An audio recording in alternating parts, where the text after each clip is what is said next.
Hello, good morning, जोहार, सभी का स्वागत है। चलिए जानते हैं आज की तमाम बड़ी खबरों के बारे में। अगर आप भी हमारे चैनल पर नए हैं तो चैनल को सब्सक्राइब कर लीजिए और झारखंड से जुड़ी हुई महत्वपूर्ण खबरों को देखने के लिए एक एक बार में सब्सक्राइब कर लीजिए। चलिए जानते हैं आज झारखंड की महत्वपूर्ण खबरों में से कौन सी बड़ी खबर है। आज की पहली बड़ी खबर, चुनाव परिणाम से पहले हेमंत सोरेन का बड़ा बयान, कार्यकर्ताओं से कहा 23 नवंबर तक हमें शांत रहे। मुख्यमंत्री हेमंत सोरेन ने गुरुवार को झारखंड मुक्ति मोर्चा के कार्यकर्ताओं में जोश भरा। चुनाव से संबंधित फीडबैक लेने के साथ साथ उन्होंने कार्यकर्ताओं के प्रति आभार भी प्रकट किया है। ऑनलाइन बैठक में उनकी मेहनत की सराहना करते हुए उन्होंने दोहराया कि भाजपा की साजिश को नाकाम करना है। सभी ने दिन रात अपना खून पसीना बहाकर कड़ी से कड़ी मेहनत की है। 23 नवंबर तक हमें कमर कसकर यही जोश और जज्बा बरकरार रखना है। झामुमो के कार्यकर्ताओं भाजपा की हर साजिश को नाकाम करेंगे, झारखंड जीतेगा। उन्होंने सभी स्तर पर स्ट्रांग रूम की निगरानी का निर्देश भी कार्यकर्ताओं को देते हुए कहा कि साथी दलों के साथ भी समन्वय बनाए रखे। जी हां, कि सभी समर्पित कार्यकर्ता जितने भी झामुमो के सभी कार्यकर्ता है, यह ध्यान रखिए कि स्ट्रांग रूम का भी यहाँ पर जमकर निगरानी करे और गतिविधियों पर ध्यान रखे। स्ट्रांग रूम सील होने के पश्चात और भी मुस्तैदी के साथ प्रशासन द्वारा चिन्हित स्थानों पर जमे रहकर मुस्तैदी बनाए रखे।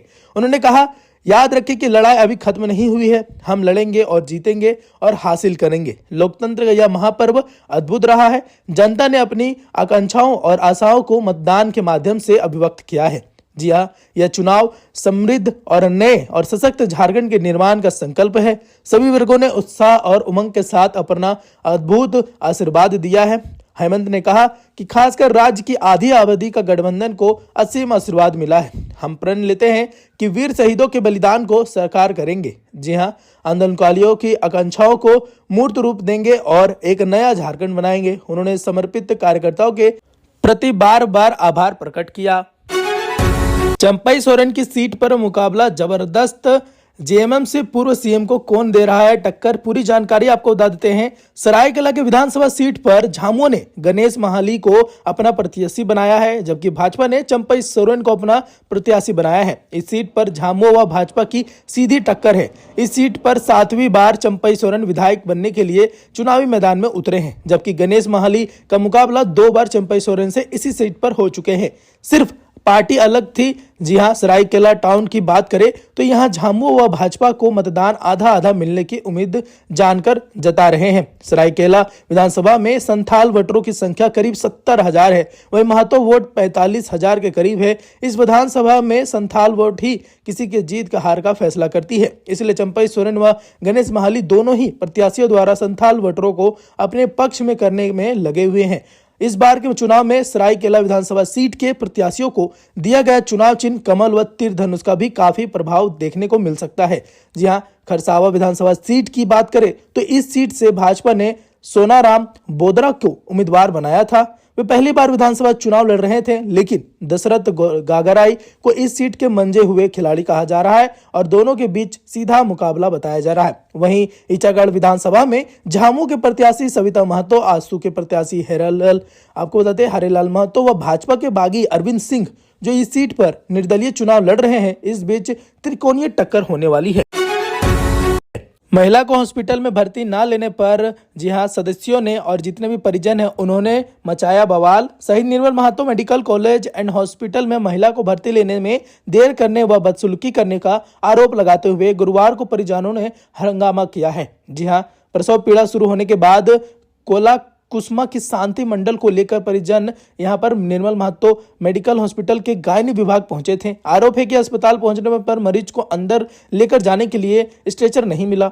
वे मरीज को गोद में उठाकर गायनी विभाग में ले गए। इस अवस्था में परिजन आक्रोशित हो गए। इसके बाद परिजन मरीज को लेकर दूसरे अस्पताल में गए। इधर अस्पताल प्रबंधन ने परिजनों के आरोपों को गलत बताया है। उनके अनुसार मरीज को जब लाया गया उस समय स्वास्थ्य कर्मी अन्य मरीज को देख रहे थे, इस वजह से देर हुई। इस बात को लेकर परिजनों ने हंगामा भी जबरदस्त किया। इस प्रकार से वहां पर डॉक्टरों की बदसलूकी या परिजनों की आपस में भिड़ंत हो गई और इस प्रकार से यहां पर डॉक्टरों ने और अस्पताल कर्मियों ने इस पर सफाई देते हुए सारी चीजों को बताया। बिलिंग एजेंसी ने ऊर्जा मित्रों को बकाया वेतन का भुगतान कर दिया है। इसके साथ ही 2 माह से चल रही ऊर्जा मित्रों की हड़ताल भी गुरुवार को खत्म हो गई है। 2 माह से चल रही ऊर्जा मित्रों की हड़ताल गुरुवार को खत्म हो गई है। 2 माह के बकाया वेतन भुगतान की मांग को लेकर झारखंड राज्य ऊर्जा मित्र संघ के आह्वान पर JVNL धनबाद सर्किल के ऊर्जा मित्र हड़ताल पर रहे थे। ऐसे में धनबाद में बिलिंग का काम ठप हो गया था। लोगों को 2 माह से बिजली का बिल नहीं मिल रहा था। आपको बता दें, बिलिंग एजेंसी ने गुरुवार को ऊर्जा मित्रों की 2 माह की बकाया राशि उनके बैंक खाते में भेज दी है। इसके बाद संघ ने हड़ताल वापस लेने की घोषणा की है और शुक्रवार से धनबाद में बिलिंग व्यवस्था सामान्य हो जाएगी। फिर लोगों को बिजली बिल मिलना शुरू हो जाएगा।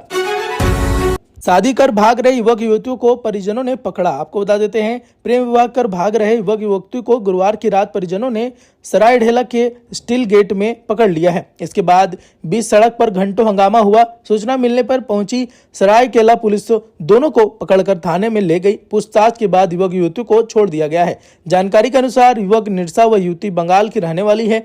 दोनों ने अपने घर से भागकर विवाह रचा लिया था। गुरुवार को युवक को जानने वाले किसी ने दोनों को सरायकेला में देख लिया है और इसके सूचना के बाद इनके परिजनों को दे दी। आनन फानन में पहुंचे युवक के परिजन उनसे जबरन घर ले जाना चाहते थे।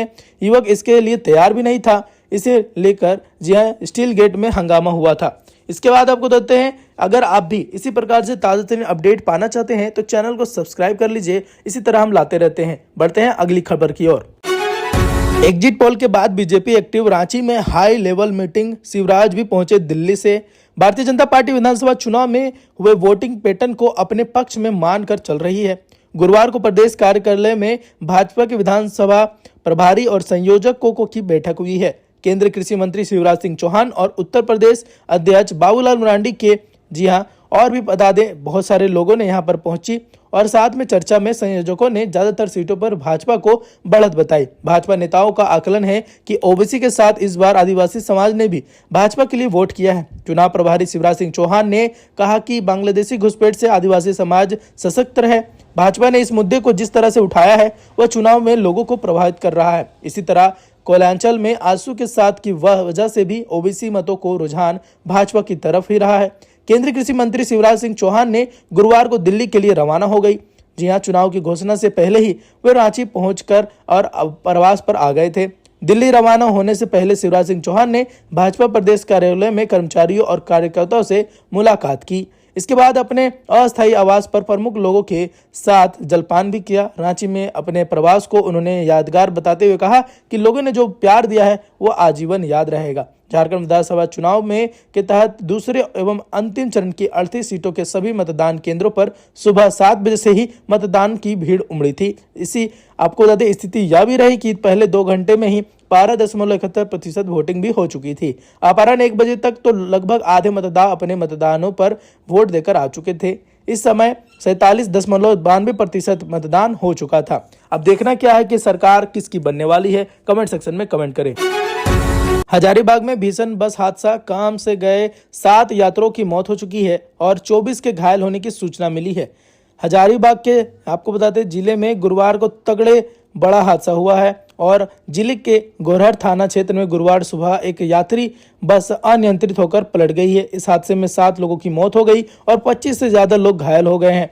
मृतकों की संख्या के बारे में फिलहाल आधिकारिक तौर पर पुष्टि नहीं की गई है। 25 से भी अधिक लोग घायल हो चुके हैं। सभी घायलों को इलाज के लिए नजदीकी अस्पतालों में भर्ती कराया गया था। यह प्रारंभिक सूचना है। बताया जा रहा है कि हादसे के बाद स्थानीय लोग मौके पर पहुंच चुके थे। स्थानीय लोग दुर्घटना स्थल पर बस से यात्रियों को बाहर निकालने का प्रयास करते दिखे हैं। स्थानीय थाने की पुलिस भी मौके पर पहुंच चुकी थी। पुलिस और स्थानीय लोगों की मदद से घायलों को आसपास के प्राइवेट क्लिनिक और सरकारी अस्पताल में लोगों को पहुंचाया जा रहा था। इस प्रकार से यहाँ पर एक सड़क दुर्घटना में ये सारी चीजें हुई। झारखंड विधानसभा चुनाव को लेकर काफी की नजरें, लोगों की नजरें यहाँ पर दोनों ही पार्टियों पर है। यहाँ पर जयराम महतो भी एक तरफ है और एक तरफ बीजेपी है, आजसू है और कांग्रेस भी है। तो देखना यह है कि किस पार्टी की सबसे ज्यादा वोट आएगी। ये तो 23 नवंबर को ही पता चलेगा रिजल्ट आने के बाद। लेकिन अगर आपको इसी प्रकार से झारखंड से जुड़ी हुई महत्वपूर्ण जानकारियां चाहिए तो हमारे चैनल को सबसे पहले सब्सक्राइब कर लीजिए और बेल नोटिफिकेशन आइकन को ऑन कर लीजिए। और साथ ही साथ कमेंट सेक्शन में कमेंट करके बताएं कि आप झारखंड के किस हिस्से में रहते हैं, कौन से जिले में रहते हैं, ताकि हम वहां की खबरें आप तक पहुंचाते रहें। मिलते हैं अगले वीडियो में, तब तक के लिए देखते रहिए झारखंड के एकमात्र बड़े और सबसे विश्वासी चैनल को। जय हिंद, जय झारखंड।